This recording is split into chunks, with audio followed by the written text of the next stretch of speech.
সন্ত্রাসী সংগঠন হচ্ছে ইসরায়েল, কথা ঠিক কিনা? এই শীর্ষ সন্ত্রাসী ইসরায়েল, আপনারা জানেন গত 16 থেকে 18 মাসে তারা আমার ফিলিস্তিনে 50,000-এর বেশি মুসলমান ভাইদেরকে তারা শহীদ করেছে। আমরা কি দেখছি?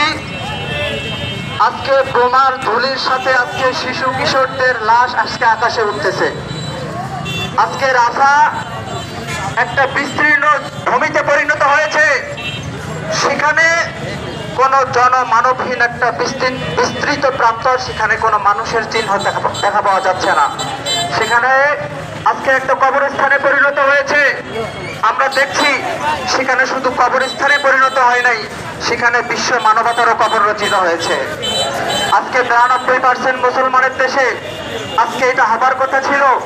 ইমানের তাগিদে ব্যবসায়ীগণ তাদের ব্যবসা বন্ধ করে আজকে মজলুম ফিলিস্তিনিদের পক্ষে তাদের সমর্থন আজকে তারা প্রকাশ করার কথা ছিল। কিন্তু আমরা দেখছি এখানে অনেক মুসলমান আছেন, তারা নিজের ব্যবসা নিয়ে ব্যস্ত, তারা পরিবার নিয়ে ব্যস্ত। আজকে ফিলিস্তিনিদের জন্য তাদের একটু সমর্থন তাদের প্রকাশ করার সৌভাগ্য হয় নাই।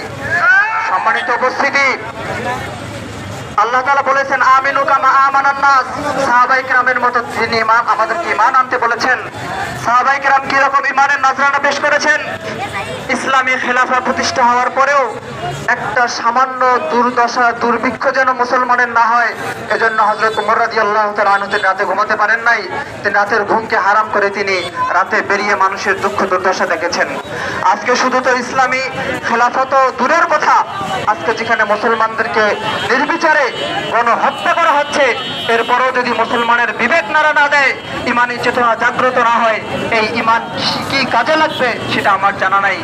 এজন্য আমি উদাত্ত আহ্বান জানাবো, এখান থেকে যে কর্মসূচি হবে, আপনারা জানেন খুব খুশির একটা বিষয়, আন্তর্জাতিকভাবে আমাদের জন্য একটা ফতোয়া এসে গেছে।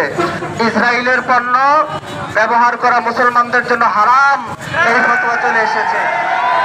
এরপরেও কেউ যদি পার্থিব স্বার্থের জন্য ব্যবসায়ী ভাইদের প্রতি আমরা উদাত্ত আহ্বান জানাবো, একটু ব্যবসা হয়তো কম হবে, কিন্তু যদি ইমানের পক্ষে থাকেন, মুসলমানদের পক্ষে থাকেন, আল্লাহ তাআলা আপনাদেরকে অন্য কোনো দিক থেকে আপনাদেরকে সেই এরকম লোকসান পুষিয়ে দিবেন।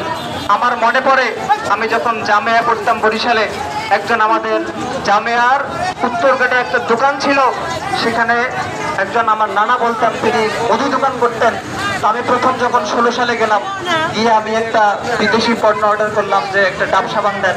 তো উনি যে আমাকে কথাটা বললেন যে আমি বিজাতিদের কোনো পণ্য বিক্রি করি না, আমি সেখানে কথাটা বুঝতে পারি নাই। পরে সিনিয়র ভাইদেরকে আমি বললাম